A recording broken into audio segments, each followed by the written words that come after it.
بسم اللہ الرحمن الرحیم۔ السلام علیکم۔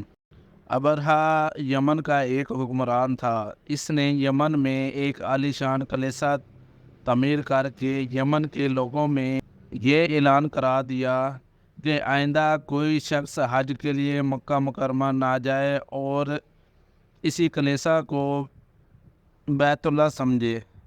اس اعلان سے عرب کے لوگوں میں غم و غصے کی لہر دوڑ گئی۔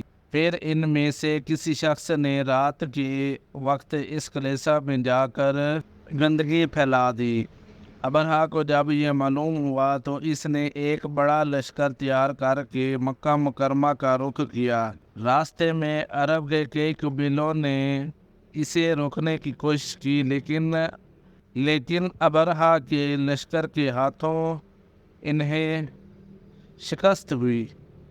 آخرکار یہ لشکر مکہ مکرمہ کے قریب ایک جگہ پہنچ گیا۔ اگلی صبح جب اس نے بیت اللہ کی طرف بڑھنا چاہا تو اس کے ہاتھی آگے بڑھنے سے انکار کر دیا۔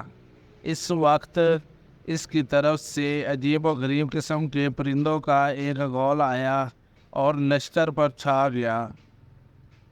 ہر پرندے کی چونچ میں 3 کنکریاں تھیں جو انہوں نے لشکر کے لوگوں پر برسانا شروع کر دیے۔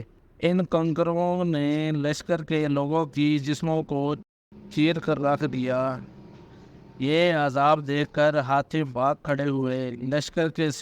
لشکر کے سپاہیوں میں سے کچھ وہیں ہلاک ہو گئے اور کچھ جو بھاگ نکلے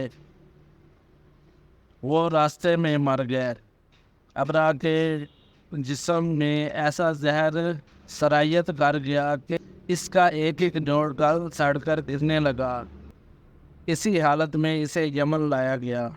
وہاں اس کے سارے بدن سے خون بہہ بہہ کر ختم ہو گیا۔ اس کی موت سب سے زیادہ عبرتناک ہوئی۔ اس کے 2 ہاتھی بان مکہ مکرمہ میں رہ گئے جو اپاہج اور اندھے ہو گئے۔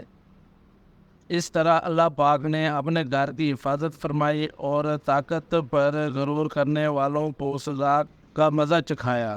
قرآن پاک کی سورۃ فیل میں اللہ پاک نے اسی واقعے کو یوں بیان فرمایا: کیا تو نے نہ دیکھا کہ تیرے رب نے ہاتھی والوں کے ساتھ کیا کیا؟